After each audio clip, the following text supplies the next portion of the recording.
Terima kasih Anda masih bersama kami di Kompas Petang, saya Cynthia Rompas. Saudara Presiden Prabowo Subianto meluncurkan Badan Pengelola Investasi Daya Anagata Nusantara atau Danantara. Peresmian itu dihadiri Presiden ke-6 Susilo Bambang Yudhoyono, Presiden ke-7 Joko Widodo, dan para mantan wakil presiden.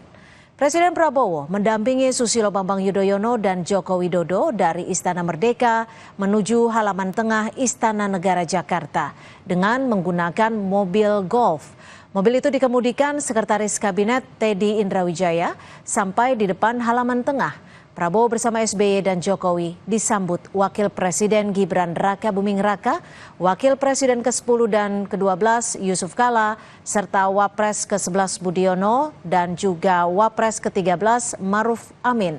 Lalu Presiden, Wapres, para mantan Presiden dan mantan Wakil Presiden masuk bersama ke lokasi peluncuran Danantara. Raya diiringi orkestra Universitas Pertahanan Republik Indonesia. Bismillahirrahmanirrahim. Pada siang hari ini, hari Senin tanggal 24 Februari tahun 2025, saya Presiden Republik Indonesia meluncurkan Badan Pengelola Investasi Daya Anagata Nusantara, Danantara Indonesia.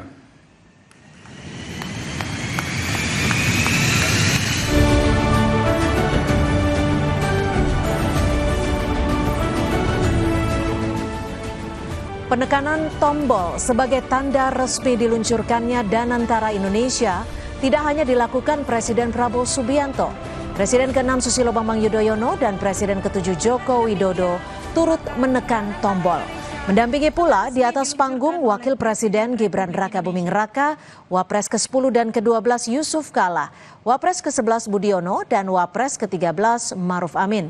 Serta Menteri BUMN Erick Thohir juga Menteri Investasi dan Hilirisasi sekaligus menjabat Kepala Danantara Rosan Roslani. Hari Senin tanggal 24 Februari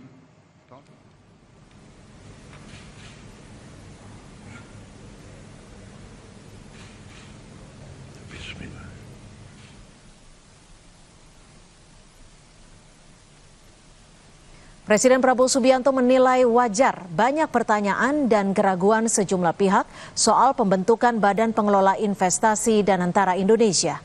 Prabowo menyebut wajar ada keraguan karena inisiatif ini belum pernah ada. Namun menurut Prabowo, Indonesia patut berbangga karena Danantara akan menjadi salah satu dana kekayaan negara terbesar di dunia.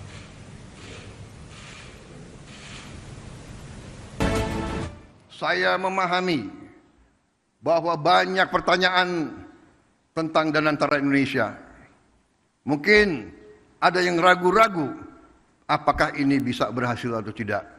Hal ini adalah wajar karena inisiatif ini belum pernah ada sebelumnya. Namun hari ini seluruh rakyat Indonesia patut berbangga karena dengan total aset lebih dari 900 miliar dolar Amerika, Danantara Indonesia akan menjadi salah satu dana kekayaan atau sovereign wealth fund negara terbesar di dunia.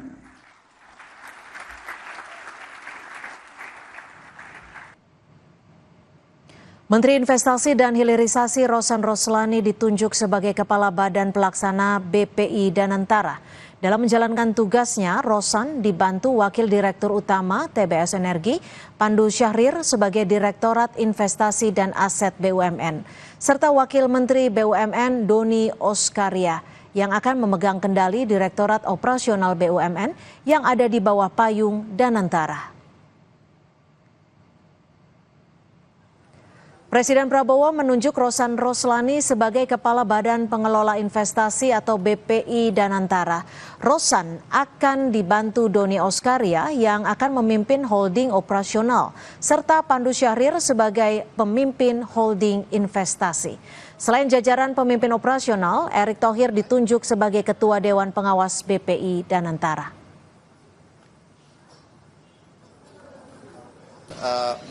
Terima kasih dan apresiasi yang setinggi-tingginya kepada Bapak Presiden Prabowo Subianto dan juga kepada Wakil Presiden Bapak Gibran Rakabuming Raka yang sudah memberikan kepercayaan kepada kami bertiga untuk menjadi pimpinan di Danantara. Dan tentunya ini adalah tugas yang sangat mulia karena mempunyai tujuan yang sangat mulia, dan tentunya ini menjadi usaha kita bersama agar tujuan dan usaha mulia ini bisa berhasil. Saudara Presiden Prabowo Subianto meluncurkan Badan Pengelola Investasi Danantara Indonesia, didampingi Presiden ke-6 Susilo Bambang Yudhoyono, Presiden ke-7 Joko Widodo, serta para mantan wakil presiden. Bagaimana memaknai kehadiran para tokoh itu secara politik pasca diluncurkannya Danantara? Kita akan bahas bersama Immanuel Ebenezer, Ketua Umum dari Prabowo Mania, dan juga Adi Prayitno, Direktur Eksekutif Parameter Politik. Mas Adi, Bang Noel, selamat sore. Terima kasih sudah berkenan untuk menjadi narasumber kita sore hari ini. Bang Noel, ini dua presiden sebelumnya, Pak SBY, Pak Jokowi ini hadir, turut memencet tombol seperti itu. Peran yang diharapkan Presiden Prabowo terhadap presiden sebelumnya seperti apa sih, Bang Noel? Yang pasti ini mencerminkan harapan ya, mencerminkan harapan masa depan bangsa ini ke depan. Karena kita mau ke depan ini para pemimpin-pemimpin bangsa ini yang bicara orientasinya kebangsaan, pasti ada semacam catatan sejarah yang akan menjadi menjadi catatan publik bahwa orang ini memikirkan bangsa ini. Tidak seperti pemimpin-pemimpin yang hanya bicara tentang masa lalu, dendam, kebencian, dan lain-lain. Nah, inilah yang kita suka dari apa yang menjadi pidato Pak Prabowo berkali-kali. Bangsa ini harus akur, pemimpin ini harus akur, jangan sampai kita seperti negara-negara yang lain di Arab, Timur Tengah, atas ada beberapa negara yang lain hancur karena apa? Perilaku elitnya dan pemimpinnya suka berkelahi. Oke. Nah, kita kalau melihat peran dari kedua mantan presiden ini, Pak SBY dan Pak Jokowi di Danantara nanti akan sebagai apa? Apakah betul sebagai dewan pengawas atau ada peran lainnya? Ya, soal peran itu nanti kan Pak Prabowo pasti ada penugasan khusus lah yang akan diberikan oleh Pak Prabowo terhadap dua pemimpin ini. Biar gimana pun Pak Jokowi kan sosok pemimpin yang memiliki integritas, entah dia sebagai apa kan itu hak prerogatif Pak Presiden, bukan saya. Kedua Pak SBY juga sosok yang sampai detik ini memiliki idealisme tentang bangsa ini seperti apa. Artinya soal itu biarlah nanti waktu atau Pak Prabowo yang menjawab, bukan saya. Karena Pak Prabowo yang punya hak prerogatif untuk menentukan siapa. Oke, Mas Adi, kalau melihat kehadiran dari Pak Jokowi, Pak SBY, bahkan ikut hadir di panggung besar, turut memencet tombol saat diluncurkannya Danantara, dari bahasa politiknya, komunikasi ini apa sebenarnya yang ingin disampaikan? Ya, saya kira memang sangat terlihat sekali bahwa Prabowo Subianto itu dalam membentuk badan baru ini, Badan Investasi Nasional yang disebut dengan Danantara, ingin melibatkan semua pihak yang selama ini memang dinilai punya komitmen terhadap pembangunan kebangsaan, terutama komitmen untuk bagaimana melakukan pertumbuhan ekonomi yang secara signifikan. Maka tidak mengherankan kalau kemudian mantan-mantan presiden terdahulu seperti Jokowi dan SBY itu diajak. Nah, yang menjadi tanda tanya itu sebenarnya apakah Megawati itu diundang atau tidak, ataukah diundang tapi tidak hadir, ataukah karena faktor yang lain. Karena kalau kita selalu mendengarkan argumen yang disampaikan oleh Prabowo Subianto, akan selalu melibatkan pihak-pihak mantan presiden terdahulu, supaya persoalan kebangsaan dan pembangunan ekonomi di masa-masa yang akan datang, ini tentu butuh feedback dan masukan dari pengalaman presiden-presiden sebelumnya.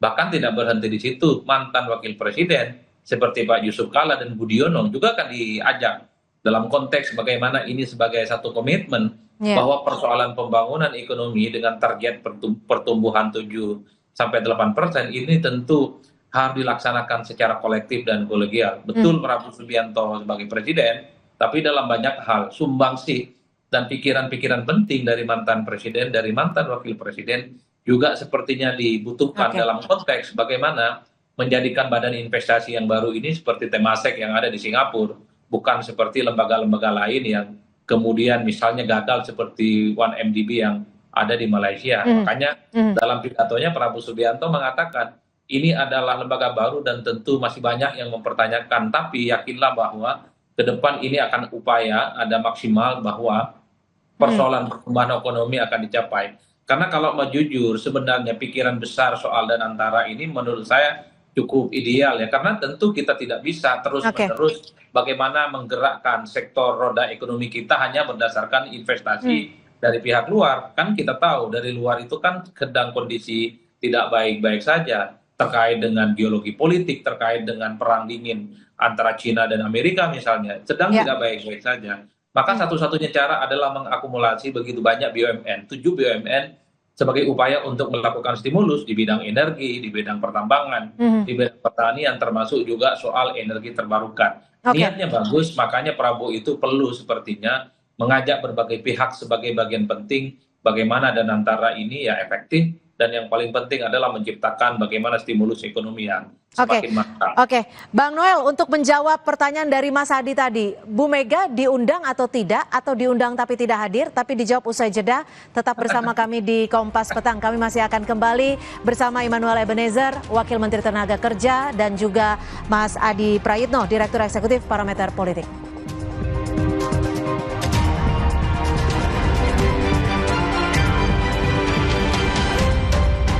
Saat berpidato di acara peluncuran Badan Pengelola Investasi Danantara, Presiden Prabowo Subianto menyatakan komitmennya untuk memberantas korupsi tanpa pandang bulu.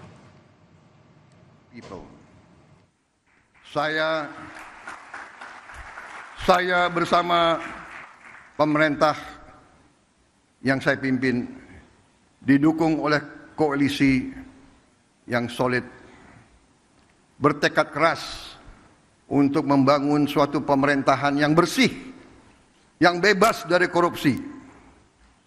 Saya akan melawan korupsi dengan sekeras-kerasnya dan dengan segala tenaga dan upaya yang bisa saya kerahkan tanpa pandang bulu.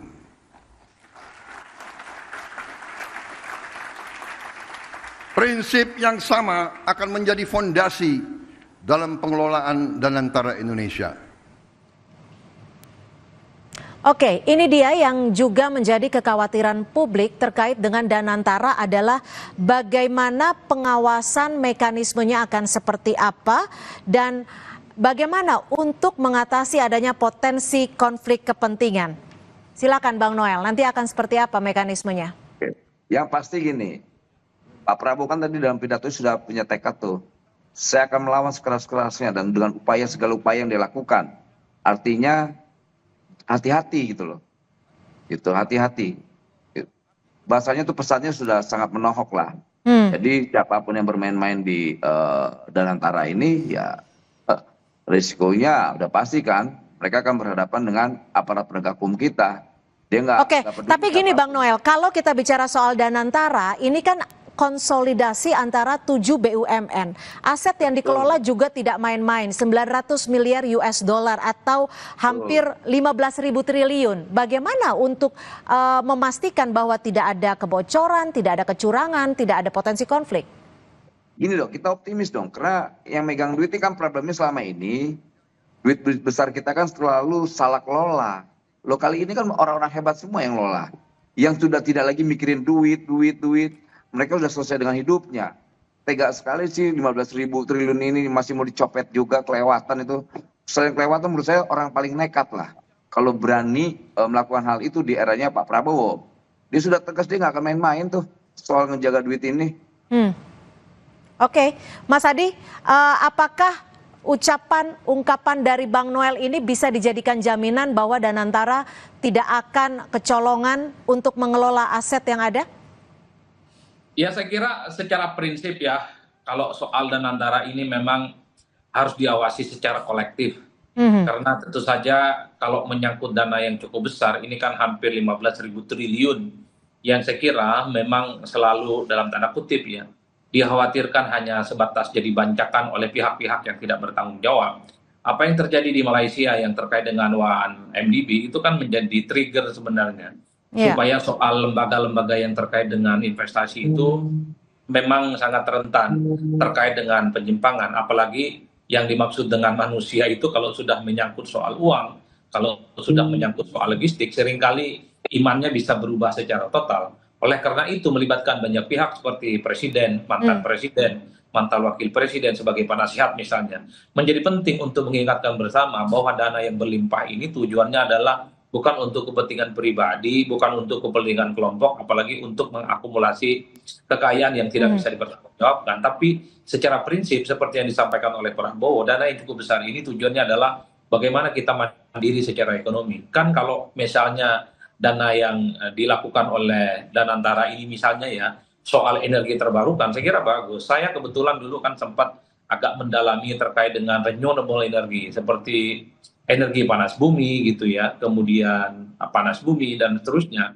Cuma sampai hari ini kan tidak ada investasi, tidak ada investor yang mau mencoba untuk menseriusi bagaimana energi terbarukan di masa yang akan datang. Padahal kita tahu energi fosil kita yang terkait dengan BBM ini kan diprediksi misalnya paling lama sekitar 20-25 tahun itu sudah akan berakhir. Termasuk juga soal bagaimana investasi terkait dengan ketahanan pangan, saya kira penting. Kalau terjadi misalnya huru-hara di dunia internasional, ada perang yang kemudian cukup menghambat bagaimana arus lalu lintas hubungan internasional, ya tentu kita membutuhkan cadangan pangan sehingga apapun yang terjadi di luar, itu kan tidak akan berpengaruh secara signifikan. Kalau ini dilakukan, saya kira secara signifikan persoalan Danantara itu menjadi penting untuk kita support dan tentu sangat penting untuk kita awasi. Kan di situ sebenarnya konteksnya Mbak Cynthia, artinya butuh pengawasan, di situ ada BPK, di situ juga ada KPK, dan semua penegak hukum supaya dilibatkan dalam konteks supaya tidak ada penyimpangan apapun. Kita ingin bangsa ini merdeka, bangsa itu besar, tentu dengan dana-dana yang cukup luar biasa berlimpah ini. Ya, itulah harapan kita bersama agar Danantara ini tujuannya yang memang untuk mengoptimalkan pengelolaan aset negara bisa kembali lagi ke rakyat. Terima kasih Immanuel Ebenezer, Ketua Umum Prabowo Mania yang juga Wakil Menteri Tenaga Kerja, dan juga Mas Adi Prayitno, Direktur Eksekutif Parameter Politik, sudah berbagi perspektif di Kompas Petang. Selamat sore. Saudara, informasi lainnya di Kompas Petang akan kami hadirkan selepas jeda. Di antaranya, polisi periksa rekaman CCTV kasus pembunuhan remaja yang ditemukan